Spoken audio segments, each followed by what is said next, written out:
Welcome to Political Beatdown. I'm Ben Meiselas, joined by Michael Cohen.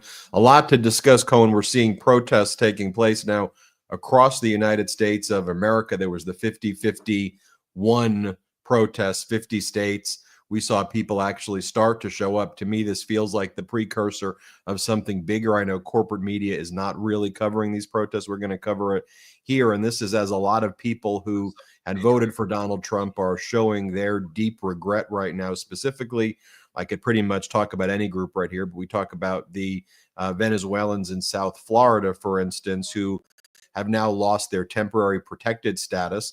Donald Trump is cutting deals with Nicolas Maduro, the authoritarian leader in Venezuela, to ship back the Venezuelans who supported him to the dictator to torture and kill them, or to put them in concentration camps in Guantanamo Bay. Let's play this clip right here. Let's play it. Conference in Doral Monday, Venezuelan Americans denounced the Trump administration and South Florida Republicans. More than betrayed, beyond betrayed. They used us. They actually, during the campaign, and I don't want to make this political, but during the campaign, the elected officials from the Republican Party, they actually told us that he was not going to touch the documented people. Maybe you should have listened closer. Also, Donald Trump gave a press conference where he talked about leveling Gaza, sending United States troops to literally occupy it and take it over. He said it's standing next to Benjamin Netanyahu. Fox is doing their best to try to walk it back and claim this was all part of some savvy, complex negotiation. Here's what Hannity and Fox has to say. The U.S. will take over the Gaza Strip, and we will do a job with it, too. Now, like Trump's tariff threats and tough negotiations with Panama, Venezuela, Denmark, Mexico, Canada, this is likely just the first chapter in a complex, ongoing art of the deal negotiation. But once again, for the millionth time, the Democratic Party is just overcome with hysteria. Well, it's a pretty stupid negotiation. We look like utter losers. We look incredibly weak. I mean, the Canada, Mexico, Panama, Greenland thing, you know, he now jumps from there to talk about Gaza. I mean, it is a clown show, a dangerous clown show. Michael Cohen, your reaction to it all? Well, you know the old expression, right? You go to the circus, you expect to see the clown. Let me be very clear. Can we go back to the very first video that you posted of these folks in Florida? Can we play that again for our audience, Ben? Conference in Doral Monday, Venezuelan Americans denounced the Trump administration and South Florida Republicans. More than betrayed, beyond betrayed. They used us. They actually, during the campaign, and I don't want to make this political, but during the campaign, the elected officials from the Republican Party, they actually told us that he was not going to touch the documented people. Okay, Adelis. Clearly, you're not subscribing to Midas Touch Network. You're not watching us here on Political Beatdown. You clearly aren't listening to Mea Culpa or Meiselas Brothers or Legal AF or anything else. I know what every single one of you are thinking right now. I told you so. Ben and I told you what was going to happen. This isn't supposed to be a surprise. Oh, they fooled us. No shit, Sherlock. Seriously? We told you what was going to happen. In fact, to be very fair, Donald himself told you what he intended to do. And now all of a sudden it's like, whoa, I fucking thought you were kidding, right? Now they're crying. Marianne, you're right. Now they're crying, boo fucking who? Well, what do you expect? What did you think was going to happen? All along they were saying, all along, that at the end of the day, he intends on mass deportation. Adelis, did you not see the fucking signs?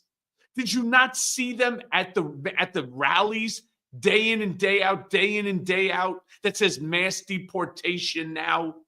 Well, who the hell did you think he was deporting? White people? White Southern Christian nationalists? Evangelicals? Is that who you thought? And now all of a sudden, I didn't think it was him. By the way, it's not just the Dulles and the Venezuelan community. No. He's also did it to the Muslim community. And now all of a sudden you see Muslim community in Michigan and in Pennsylvania. And they're like, what the hell did we do? And then you turn around and you see the unions. You see union leaders crying and saying, wait. Hold on one second. They're firing us. And it looks like they're going to make it impossible for us to continue to do business like we were doing before. How many more times are Ben and I going to have to turn around and to tell you? I know the guy better than anybody. Yeah. Ben, do me a favor, because even with my glasses, I can't see that the letter is too small. That's Trump and Sean O'Brien. That's the head of the Teamsters right there at Mar-a-Lago, talking about the great conversation they had, how great Trump was going to be for the union workers. We were saying, what are you talking about? He hates union workers. What do you mean? He's going to destroy the unions. But there he is, Sean O'Brien, the head of the Teamsters. By the way, even after Trump was elected, Sean O'Brien was out there, cheering on Trump. He's going to be great for labor, great for labor. The first thing he did was gut the National Labor Relations Board, fired the first black female board member on the NLRB. Elon Musk's team is heading into the Labor Department to get rid of it and destroy the Labor Department, the Department of Education. They already jumped into the Treasury Department, although an injunction was issued earlier by a court saying that Elon Musk can't do that. But you have this over and over again. It's the leopards eating my faces, the F around and find out. It's notable too, Cohen, that in that clip, the Venezuelan lady is like, I don't want to make this political. It's political. What do you want me to tell you? Hate to break it to you. Right. What do you mean it's not political? It was very political now. It was very political when the Venezuelan community, the Cuban community, most of the Latino community in Florida, specifically South Florida too, and elsewhere, of course, rallied around Donald Trump. They were at all of the events in Mar-a-Lago. I mean, you take a look at the city council in Doral, where Trump has his resort, and it's Cubans, Venezuelans, and they're all like writing letters to Donald Trump. Now, we appreciate your leadership and we understand that you want a strong border. However, we do think that the revocation of the TPS will have real detrimental effects, as well as sending people back to Venezuela. I mean, look, what could be more core to you politically than whether you might die tomorrow? I'm somewhat interested in what he had to say about the price of eggs, even though that was a lie. So on the one hand, he said he was going to make the egg prices lower. On the other hand, he was going to kill me. So, it's a tough choice right here. I mean, they still don't get it because they're living in their rage algorithms of MAGA mush. And their people are getting killed. I mean, their people are being sent to concentration camps. Their people are going to be sent back to Maduro. What do you think Maduro is going to do with you when you went and got TPS, temporary protected status, over there? And then when I saw, like in Dearborn, Michigan, the Muslims for Trump and the Palestinians for Trump and all of that, it was like, what are you talking about? I mean, you want to have a discussion, about what Biden did and didn't do, and actually have a legitimate political discussion. Okay, we can have that discussion. By the way, Biden imposed sanctions on Israeli settlers who were trying to stop aid from getting into Gaza. I mean, so Biden actually took steps, by the way, and wanted a two-state solution, as did Kamala. But, you support Trump. I mean, Trump always said he wanted to level it. He wanted to turn it into Mar-a-Lago of Gaza. Initially, it was actually Jared who said it, but Trump has decided to take it over. But, when we were talking about about labor, about unions, Trump doesn't care about labor or women in labor, for that matter. He has been Ben and brigaders so crystal clear in terms of everything he told you he is going to do. And for whatever the reason might be, do you hearing an echo there? Is it me? I'm sure I'm hearing an echo. I got a lot. One of the things about being independent media, Cohen, I got like a lot going on in the house right now. I got dogs barking. I got a baby girl. I got like construction workouts. There's a lot of things happening. I love it. A lot of things happening right now. But here's the craziest thing, Ben. All of a sudden, out of nowhere, people are saying, wait. I thought it wasn't going to be me. And as somebody who said that before having to self-surrender to FCI Otisville, I never thought in my life that Donald would betray me, right? He's betrayed everybody. And by the way, don't think that Musk isn't in that line of fire too. He betrayed labor. He betrayed women in labor. He has betrayed Venezuelans. He's deporting people right now, making the allegations that these folks are all criminals, something you've heard him say again and again and again, with no truth behind it, no facts behind it. One thing you're going to always get here, and I tell this to each and every one of you every time that we're on, every time. One thing you're going to get from independent media, from Midas Touch Network, from Political Beatdown, from Ben personally, from myself personally, you're always going to get the truth. You may not like what I'm saying. Sometimes Ben doesn't like it either. We get into our little spats.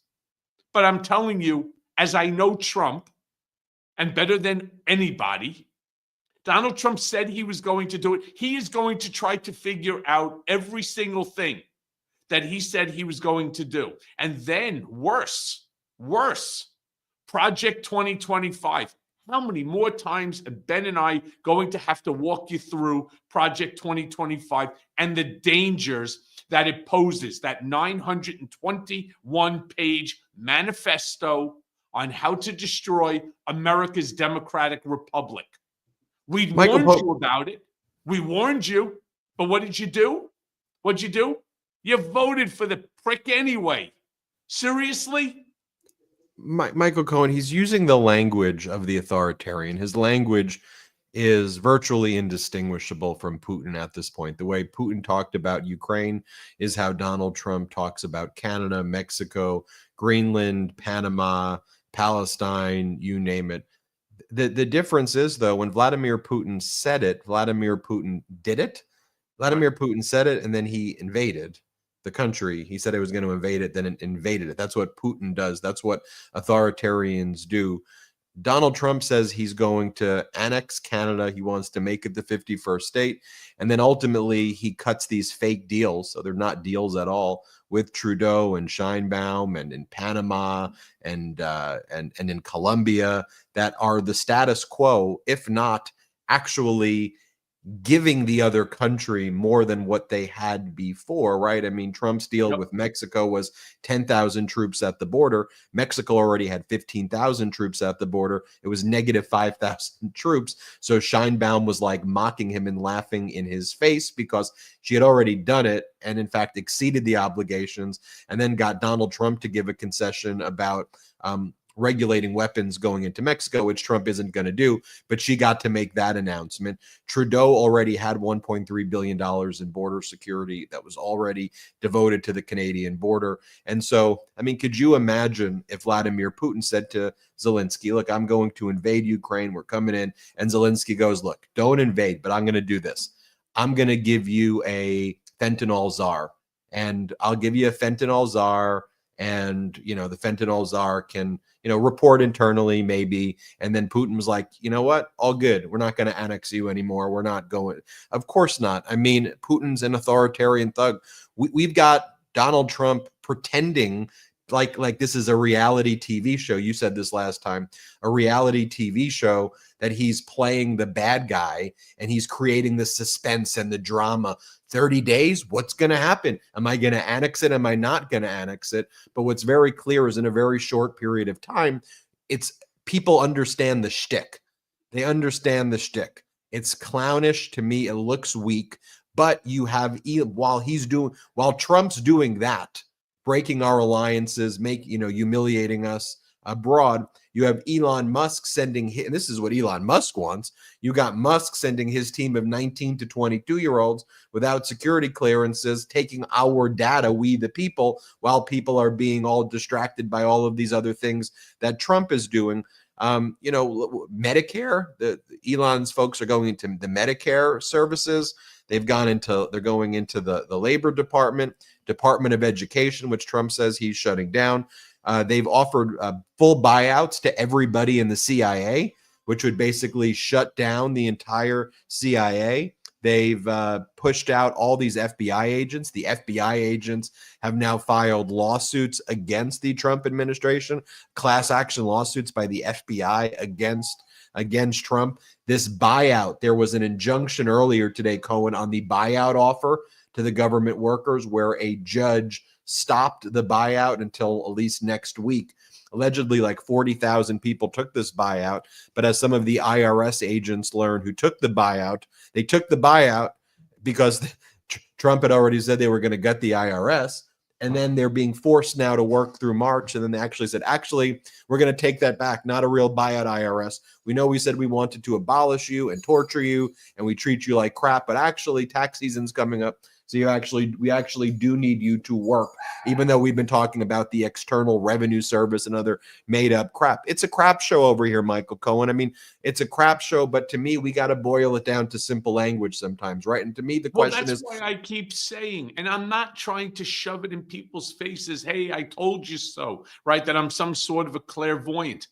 I'm trying to make the point. It's not like you didn't hear in advance what was going to happen. But like this woman, Adelis, for whatever the reason may be, they turned around and they said, well, yeah, maybe, it's just campaign rhetoric. How many more times are you going to have to hear Ben and I say the same thing? When he tells you what he intends to do, listen. Stop sane-washing what he's saying. Stop whitewashing what he is doing. And that's exactly what's going on. Did you hear, like, for example, Ben, stay with me here for a second. Did you hear Marco Rubio earlier today trying to sane wash and whitewash what Trump had said about owning Gaza? Now, I don't care where you stand on the Israel-Hamas war. That's not what this topic is about. I keep asking people. Today I spoke to everyone regarding this. I'm just trying to find out, how is it even possible for the United States to own the Gaza Strip? And I asked the question, who even owns the land? Because I know people who actually were born in Palestine, who have homes there. My understanding is that they own their home the same way, Ben, you own your home. I own mine. You own it fee simple absolute. So does that mean that America has to go and conquer it and annex it and put the American flag into the ground? Because the way that the press conference went, Trump almost made it seem as if though Israel can actually give the deed of the Gaza to the United States. And so listening to Marco Rubio try to sane wash something that is absolutely impossible. You're talking about a location that has been under geopolitical, fighting for, centuries. thousands of years. Thousands of years. I can't even begin to think on how something like that could possibly even emanate from Trump's mouth when it is an impossibility, unless, of course, you send the U.S. military in and then you turn around and you conquer the land. If you conquer the land, yes, all bets are off. But Benjamin Netanyahu standing and sitting there with that stupid fucking grin on his face, talking about, it's a good idea. How is it a good idea? I don't get it. No, I was thinking the same thing. I mean, Trump's approaching this as though it's some transactional deal where he doesn't want to pay the electrician the bill, and so we'll all just work out a deal. We'll all come out with some with deal. I mean, look, Cohen, let me just talk to you about it. You did these deals for him as as his lawyer back in the day, so you know how he would operate. We bought property via deeds with insurance. With I mean. Stop it. We're talking, it's apples. It's not even apples and oranges. We're talking about a grain of rice and we're talking about a watermelon. And for him, in his transactional mind, by the way, bad transactional mind, in my opinion, he can see how it is. Why, if we just buy you out, in his mind, we're going to buy you out and we'll move you, people, Palestine, we'll just move you to land. And then Saudi Arabia, you've got money. You've got money. What about Dubai? I hear they're rich there. You want to take some Palestinians? I mean, for Donald Trump's sicko mind, it's like, aren't you all alike? Don't you all like each other? And you'll all go there, because he's so ignorant and so disgusting that's in his own mind, what he thinks. Meanwhile, you've got, he can't understand that to the Palestinian people, that's their land. That's how they feel. There's a reason that it's not you're not going to buy me off out of my land. This is ours. And he doesn't understand that there are historical roots there, and there are historical roots that lots of people feel in that area. And you can't just go, hey, Egypt, you want these Palestinians? Hey, what, you like me? I like you. He's an idiot, and he's a dangerous idiot. And then in Jordan, you have their ambassadors basically saying, well, if Israel goes through with this plan, we're declaring war. Okay. Saudi Arabia basically saying this. It's basically saying we're not with this. We don't support this. And as long as this is the policy, we're never going to establish relations with Israel.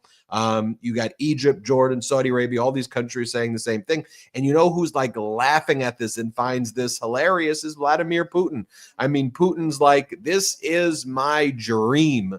This is literally the article. Julia Davis, she does a great job covering this stuff. Russian Monitor she runs. Cackling Putin pals celebrate. Here, pull that up. I don't have that good of a memory. Cackling Putin pals celebrate Trump's simply sensational first week of U.S. self-destruction. And again, I know that Fox can try to act like this is a big tough guy and blah blah blah blah blah. The reality is that that's not. In Canada, they hate us and perceive us as incredibly weak. Mexico, they're laughing at us, and they think that we're weak. They know that we could be dangerous. Europe, they're horrified by us. They're a little bit like, what the heck is going on? But this is not projecting even strength to anybody. It's like, okay, here comes Donald. All right, Donald, you're going to tariff me, Donald? Okay, man, I get it. Oh, yeah, there you go. And then you have Sean Hannity, who sits there.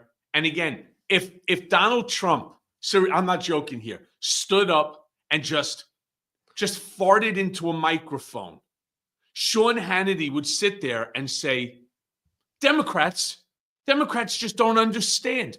You want to waff it. You want to enjoy it. It's not rancid. It's not putrid. It's roses. And it's like, if you're in the Democratic stink hole, there's nothing better for you than some Trump gas. I've never in my life listened to a group of people who are sane-washing something that makes no sense at all. But I will tell you, Ben, I want to be clear about something too. What Trump is doing, it's clever. It's clever. And you say, Michael, how could you say such a thing? What could possibly be clever?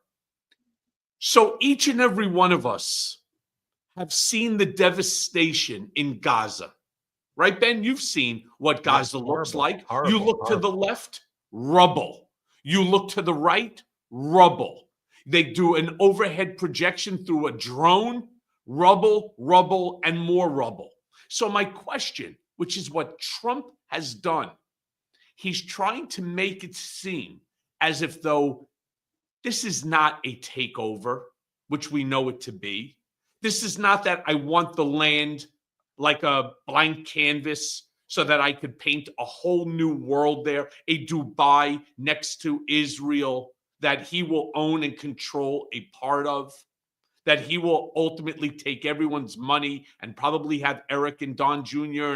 and Barron and whoever managing the property for billions and billions and billions. He wants to make it a humanitarian issue. People can't live there. Let me be clear about that. There's no restaurants. There's no groceries. There's no gas stations. There are no cars. They've all been destroyed. There's no sewage. There's no water. There's no homes. What do? You cannot have people live in those conditions. It's impossible. The entire place is bombed out. It's like trying to live in the desert. And so Trump is bringing this to the forefront. I'm not doing it in order to do anything other than they can't live there. There's unexploded IEDs. There's no water. There's no food. There's nothing there. You follow what I'm saying? But that's not the end goal here. Yes, it's a distraction. Exactly. He's distracting you with the obvious. Move him out. And he's being very clear, too, in his words, that he wants to bring in people. He's not saying he wants to return the Gazans, that we're going to build housing for them, that if this is your land, block 123-456, that when you come back, you're going to have a 4-bedroom, 4-bathroom standalone condo on your property. That's not what he's saying. No. There's going to be people from all over the world, and they're going to build beautiful homes on the Mediterranean. It's valuable real estate. We're going to build industry and businesses and commercial properties and so on. What he's saying is we need to move the Gazans out, and we're never going to let them come back in. The question becomes, if you are Gazan and America takes over that property, do they not now become U.S. citizens? I'm so confused about how this whole thing works because nobody has thought this out. And for every question, Ben, that you and I have, there's 10 more that we haven't even thought about. You know, it's why when a president speaks, their words are very carefully chosen. That's not sleepy. That's being careful and intelligent with your words because they have ramifications and impact, and they kill people, help people, create turbulence, create chaos.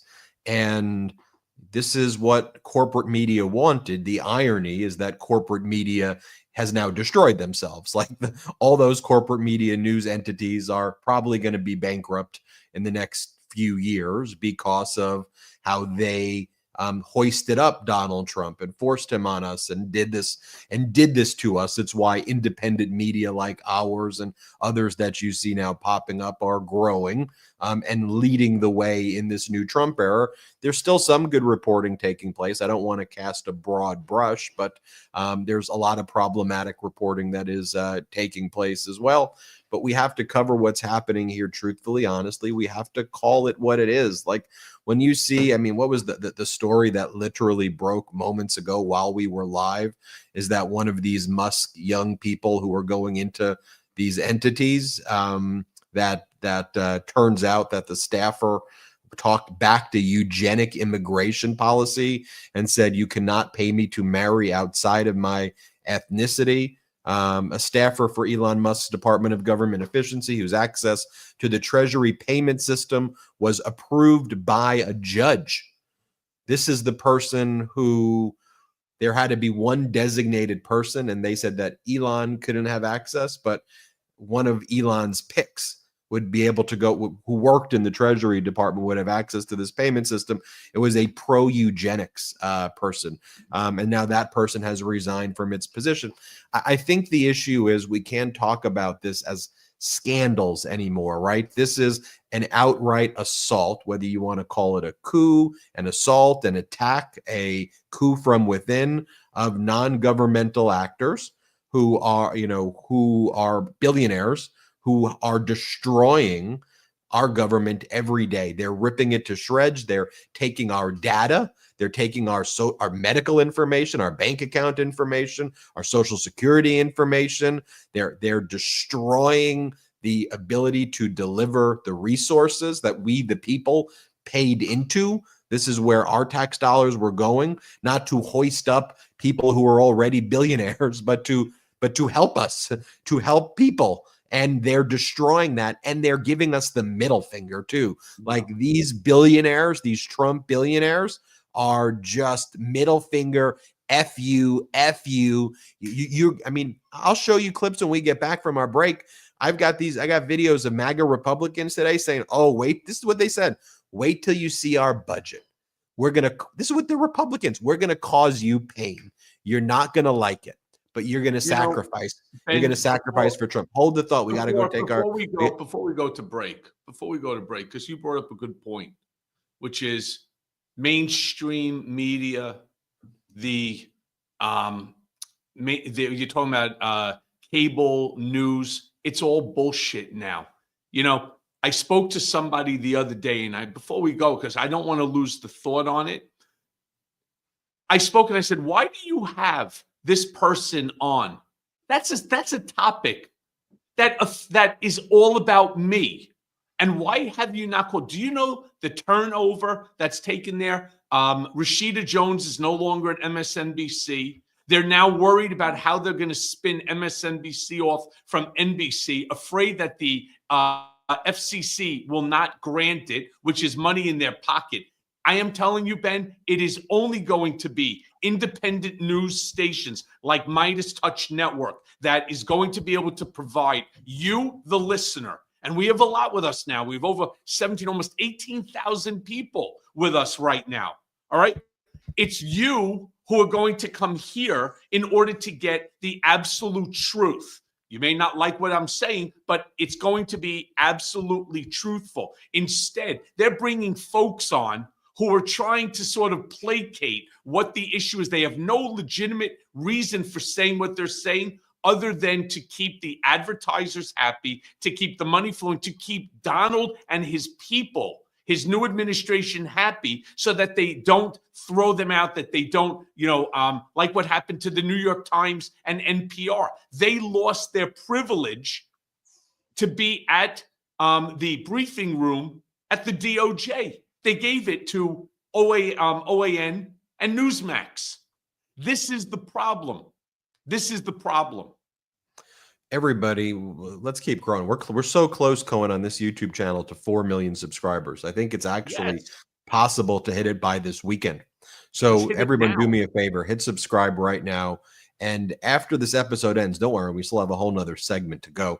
But share this YouTube channel with anybody you know. When you do that, I need you to go to @The Michael Cohen Show and subscribe to Michael Cohen's YouTube channel as well. Do the same. Subscribe there. Share that with as many people that you know. Patreon.com/Political Beatdown is a way to help us continue to grow, since we don't have outside investors. We don't have shareholders. We have stakeholders. It's you. So that's how we grow. And patreon.com/Political Beatdown is the best way to do that. When we come back, we've got a lot to discuss. So we'll talk about some of these court orders. We'll talk about, we're digging up some good clips here of like stuff that Rubio had to say about Gaza back in 2016. That and more. Let's take our first. It's one break today. Quick break. We'll be right back. Sometimes you just don't have time to think about wearing sweats or pants, especially when you need to be somewhere after taking a long walk in the park. Now, for me, of course, it's Central Park. And for me, it's the Daymaker's pants. After my 4-mile walk, and yeah, I do 4 miles, I'm still looking fashionable so that I can meet up with friends or clients. And let me tell you this, there's absolutely no comparison to any other product that I own. Their elastic waistband are comfortable. It's not just comfortable, the fabric on it, it's incredible. And when I say that they're comfortable, you literally can't believe that you're not wearing sweatpants. It's why I have made Public Rec my go-to pant. So, all right, guys, listen up and let's be real. No one's got time for stiff, uncomfortable clothes anymore. And you know what I mean. It's February, it's cold outside, and you deserve to be comfortable in whatever you're wearing, no matter what you're doing. That's where Public Rec comes in. These pants are a game changer.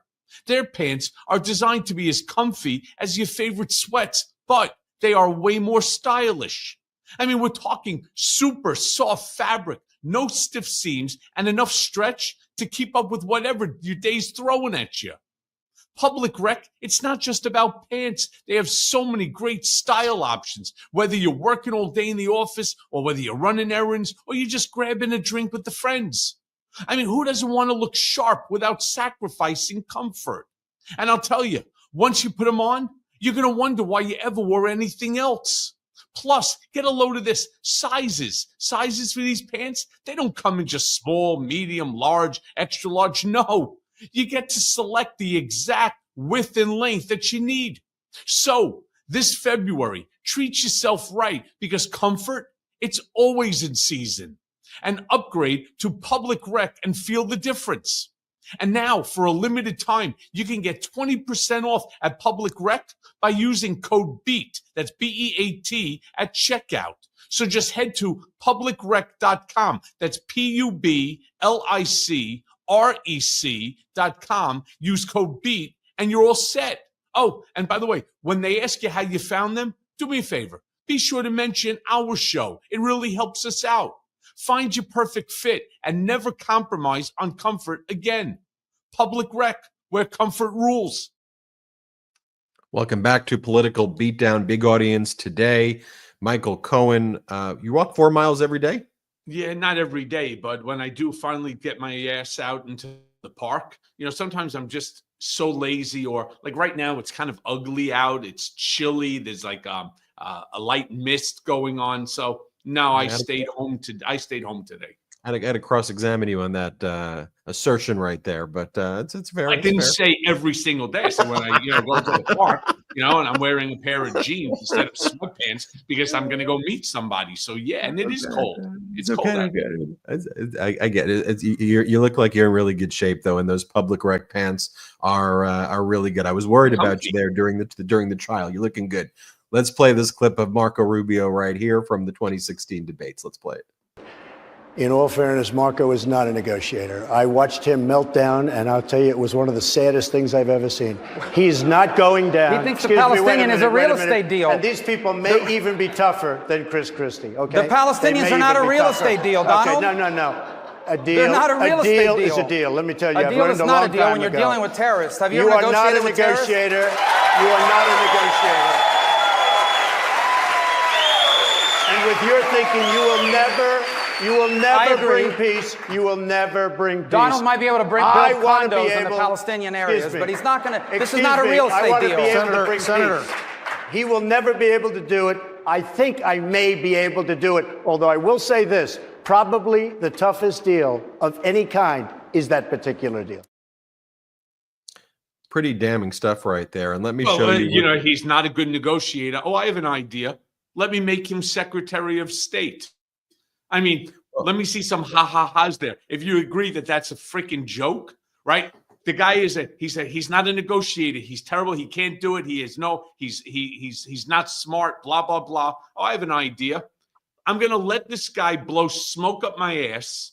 And as a thanks for his loyalty, his fealty, I'm going to make him Secretary of State to go negotiate a peace treaty, right? Or to go negotiate peace in the Middle East. What a Did you see joke. that? Did you see that Rubio? He went to Panama. Then the State Department posted on their website that they had a deal, and then the Panama Canal Authority said we don't know what they're even talking about. The payments are the same. There's no like free crossing. Nothing has changed. The Panama Canal authorities put out a statement fact-checking the Secretary of State. I mean, just think about that, though. How embarrassing it is for the United States State Department, which was once first class. You didn't get better than the United States State Department, right? It's getting fact-checked by the Panama Canal Authority, telling the U.S. State Department you're wrong and you're a liar. It also shows you, though, that while some of these countries may be smaller, they're feeling bigger right now. They're feeling like, oh, we got it. We know the Trump hustle. We know what he's doing here. And just think about this too. One of Secretary of State Rubio's first trips, is he going to go to like our strong allies? Is he going to go to the UK? Is he going to go to Australia? Is he going to go to France? Is he going to go to Canada? Is he going to go to Germany? You get the point. Is he going to go to, a country, Ukraine? Of course, they're not going to go to Ukraine because they're in Putin's pocket, but are they going to go to countries that we should be with? No, they go to El Salvador because there's a strongman leader of El Salvador. Now, the poverty, the right wing likes this guy because he does these propaganda videos where he's thrown like a ton of the population, in prison. I'm not going to profess to be an expert on how many people in that prison are actual gang members or political opposition, but the propaganda there is next level in El Salvador about the strongman leader who came into power several years ago. When you dig deeper, though, the entire GDP of El Salvador, the entire GDP is like, what was it, $34 billion? Billion. Something like that. It's $34 billion. America is most of the 30 trillion. America. They're $30 billion. The poverty rate in El Salvador is about 30% right now, live in poverty. About 10% of the entire population live in extreme poverty in El Salvador. Now, our Secretary of State in the United States, Marco Rubio, went out begging, hands out, begging the leader of El Salvador to take United States citizens, U.S. citizens, into the El Salvador prison system. And then Rubio gave a press conference where he talked about how, we're going to bring those American bad guys into El Salvador. This was such a gracious honor by the strong leader of El Salvador to tell us that we're going to be. It's like, you're going to El Salvador to beg their strongman dictator to put American citizens into their prison? What are these idiots doing? And then Rubio gives a speech where he talks about how he goes on Megyn Kelly, where he then talks about how his vision of the U.S. is not as the leader of the world, but what the vision he wants is that the U.S. is part of a multipolar world with Russia, China, and the U.S. having their own kind of fiefdoms and focus purely on their self-interest. Here's what Rubio had to say. Let's play that clip from Megyn Kelly. So it's not normal for the world to simply have a unipolar power. That was an anomaly. It was the product of the end of the Cold War. But eventually you were going to reach back to a point where you had a multipolar world, great powers in different parts of the planet. We face that now with China and to some extent, Russia. So Michael Cohen, when you hear him say that just so you know, that type of language is the type of language that Sergei Lavrov from Russia, their foreign ministry, is identical. And one of the ways I know that is I study Lavrov's speeches and I look at Rubio's speech. And one of the things they've been saying on Russian media is they went, whoa, we had to play that right there, that portion I showed you. We had to play that Rubio speech again, because that was the first time that Russia had ever heard the United States saying that the U.S. is basically on even with like Russia, China, U.S., multipolar, whether you were in Republican or Democratic administration since the Cold War. The view was, whether people liked it or don't, but the view was that America, through its soft power and hard power, was promoting democracies abroad. That was the prevailing, at least, policy, and that America would protect allies, protect its freedom, protect the freedom-loving world. When you listen to that, what he just said there, like not a lot of people are talking about it. The reason I'm bringing it up is because they're talking about that moment right there in Russia all the time, because how Russia perceived that as the first admission ever by the U.S. that the U.S. is done even trying to lead. And so I think that needs more attention, but that's one of the reasons why they're giddy in Russia about this. So that's what Rubio's been doing. That's what our Secretary of State's been doing. Oh, do we have this clip, Jeremy, of MAGA Mike Johnson walking the halls of Congress as well? MAGA Mike Johnson, you'll like this, Cohen, is so cowardly right now. He like refuses to even look at the camera when he's asked about Donald Trump's statements. So MAGA Mike will be like, maybe he said that. I don't know. Here, watch, play this clip.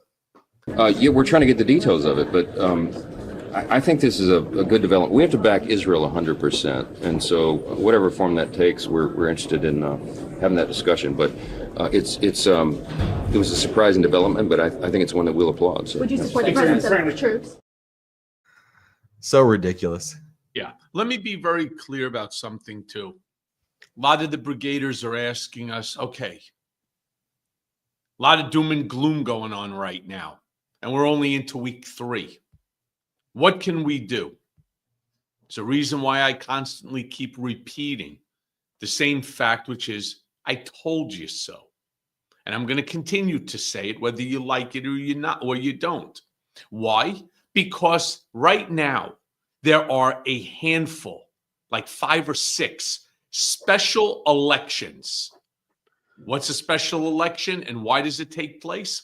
Special election is one that goes on now because an individual, bless you, was taken away from his position as a member of Congress or a senator as a direct result of Trump poaching them for his administration. So there are a whole series of these that are open, and you need to have them filled. So far, Democrats are doing well, or it appears. We need to kick ass is what we need to do. Because if we do that, remember that the majority in the House is but 3 people. 3. We end up taking back the House. Wow. It is a game changer. The crap that you see going on now comes to an end. More important than that is what happens in 2026. And I will ride each and every one of you hard to make sure that you bring more people to independent networks like this Midas Touch network, because come 2026, we need to be vigilant. We need to be informed. We need to be activated. And we need to get to the damn ballot box. No 7 million plus Americans not voting who voted last time, or something like 50 some odd million Americans who are capable of voting didn't even vote in the election. Are you kidding me? We need to overwhelmingly beat up on the Republicans so that we can absolutely turn the House and the Senate, and that we can hold these folks accountable for what they're doing. Look, I'm not opposed. I am not opposed to some of the policies or some of the ideas for a policy that Trump and his administration are talking about. For example, yes, we need immigration reform. I acknowledge that. I think each and every one of us do. But there has to be a humanitarian way to do it, not creating, internment camps, not rounding people up, not turning around and calling them criminals and drug dealers and murderers and so on. The bulk of these people, like 80 plus 90% of them, have no convictions at all. They just came into this country in order to get away from the devastation of their country. And I get it. We need a legal process, an easier legal process for people to come to this country to be a part of us. Instead, what are we doing? We're making a spectacle out of them. $82,500 roundup for each and every one that has already been taken. Think about that. Now, they're already talking about setting up 30,000 beds in Guantanamo Bay in order to house them. How is that DOGE, Department of Government Efficiency? If they are in Mexico and you catch them in California, shit, you could put them on a bus for a 3-hour, 4-hour bus ride, right? You could actually buy them for $69 a damn bus pass on a Greyhound and send them. Instead, they want to send them now to Guantanamo Bay, which is in Cuba.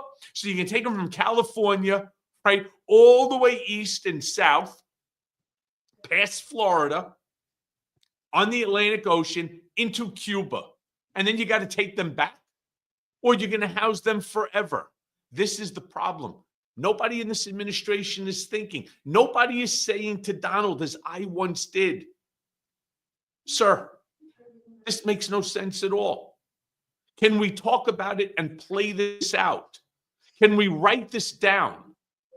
Can we actually talk about the pros and the cons like they taught us to do in second, third grade? Fold the paper in half, pros, cons, and come up with which one. And then you tell me whether or not this makes any sense.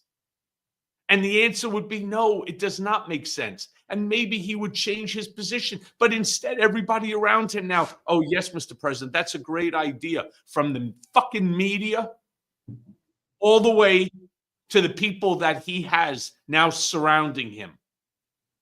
I got this clip. Ben, based on that, my two fingers salute goes to mainstream media and cable news media for promoting the bullshit on all sides, not just Fox News, all of them, from CNN to MSNBC, with the changes that they're making over there so that the truth, which doesn't comport to what Donald wants to hear, is never brought to the attention of the listener, of the viewer. And for that, I say, fuck you all. Hey, Michael Cohen, I want to show our brigaders this. I thought this just shows you that that no matter what they say, it's a lie. If Trump is talking now, he's lying. If Tommy Tuberville is talking, he is lying right now. It's so gross. It's so dystopian. I mean, just take the most basic thing where Trump creates this fake conversation that he had with Tommy Tuberville about how Tuberville coached Patrick Mahomes, the quarterback of the Kansas City Chiefs in the Super Bowl. And Tuberville never coached Mahomes ever, never even recruited Mahomes ever. So it starts with Trump just lying like everything else that he does, but he just makes up this fake story about Mahomes. So then Megyn Kelly has Tuberville on, I guess, to somewhat clarify. So Tuberville doesn't want to make Donald Trump look bad. So Tuberville says, you know, actually, I'm very close. We're really, I didn't coach him, but me and Mahomes are good friends. We're really good friends. And I helped recruit him. Okay. Totally false. They barely don't even know each other. And then Mahomes was asked in the Super Bowl press conference, like, do you know? And the reporter asked him, so what was it like when Tuberville recruited you? And Mahomes is like, I'm not even sure I met him. He definitely didn't recruit me. But it's, if you lie about that, you lie about everything. Here, just watch this. And Tommy Tuberville, a great coach. You know, his quarterback was named Mahomes. He was a great college coach. And I said, how good was he? He said, you don't want to know how good. He made me into a great coach. He's pretty good quarterback, right? Yeah, he was very good. A few moments later. Last question. So does this mean, since you used to coach Patrick Mahomes, that you're rooting for the Chiefs at the big game this Sunday? Well, I never even coached him. What happened is I recruited him, and then I left and went to another school. But I've got to be very good friends with him. Meanwhile, he did not recruit me at the time, so I don't remember if I ever got to meet him or not. You get the idea. I didn't even meet the guy. Doesn't even know of him. And they're out there saying everything is a lie. Everything. And you know what this reminds me of? Do you remember that on, I think it was Saturday Night Live with what was the comedian's name? Yeah, that's right. That's the ticket. Yeah, I'm the one who invented it. I invented the light bulb. Yeah, I did that about 3 weeks ago. Yeah, what's his name? The comedian. This is what it is. Every word that comes out of their mouth is a lie. So let me leave our brigaders with this then. Are your prices lower? No. Is housing more affordable? No. Is there peace in Ukraine right now, as Donald Trump promised? No. It's promise after promise that's broken. And, you know, other than implementing Project 2025, which Trump lied about and claimed he didn't know anything about, and the corporate media bought that hook, line, and sinker, and now they're implementing it in the most ferocious and damaging way to our country. So I see people asking in the chat, what can we do? So let's go where we started this episode and show you what's going on around the country with some of these protests. There was the 50-51 protest, 50 protests in 50 states on one day. And I think people are starting to say, you know what, we're going to be out there and we're going to fight for our rights. And whether it was in Denver or Washington or Michigan or Colorado and Los Angeles, San Francisco, Wyoming. I mean, I've seen these. This is starting. This is the start of something. 50-51 was kind of a crowd, not funded, but open source kind of model of activating people. And Cohen, you've said it before, and I'll say it again. Right now there's the legal action taking place, and there's going to be a time when we, the people, are going to make our voices heard peacefully, of course. And one of the reasons I want this network to get 4 million, 5 million, 10 million subscribers is because I want to be able to have the biggest platform when that time happens to explain where we go, what we do, remaining peaceful, standing up for our rights, and showing that this is not okay. And so I applaud all the people who have been out there protesting. I think that it's great, the international resistance, seeing the people of Canada unite, seeing Europe unite, seeing people of different political parties globally see the threat of Donald Trump and Putin and others, and forging closer alliances amongst themselves. To the international community, I say that there are tens of millions of Americans who stand in solidarity to you. We're ashamed of what Donald Trump has done to our country. We're humiliated. We're embarrassed by what Trump is doing. And we're going to fight here until they rip this microphone from my hands and Cohen's. We're gonna be fighting. There will be the voices that you're used to of what American media once was. Will still be here on the Midas Touch Network, again, until they rip this from my hands. So everybody, make sure you subscribe now to this YouTube channel. Tell anybody you know in your life about this. That's the best way you can help. Do the same with at the Michael Cohen Show YouTube channel. Just at the Michael Cohen Show. You search it, at the Michael Cohen Show. Subscribe there. Turn all of your notifications on. Make sure you also check out the Mea Culpa podcast. Mea Culpa Blue when you're searching for audio podcasts, not the red one. So click the blue one. It's a great podcast. Michael's got some great guests coming up, so you're going to really want to hear that. And we don't have outside investors, so patreon.com/political beatdown helps grow this platform, folks. Knowledge is power, and also not letting people take away your power is power. We're here with you every step of the way. We're going to be by your side every step of the way, okay? Ben, one last thing. Today, I finally took your advice. I joined Substack at the real Michael Cohen. Yeah, so if you're on Substack, you can follow me there too. Other than that, Midas Touch Network, tell all your friends. We must be vigilant. We must be informed, and we must be the community that we all want to be. So thank you. Thank you for joining us. Midas Mighty, Beatdown Brigaders, we love you. We're here for you. We're going to fight for you. Fight with us each and every day. Until next time, I'm Ben Meiselas, joined by Michael Cohen. Shout out Brigaders. Shout out Midas Mighty.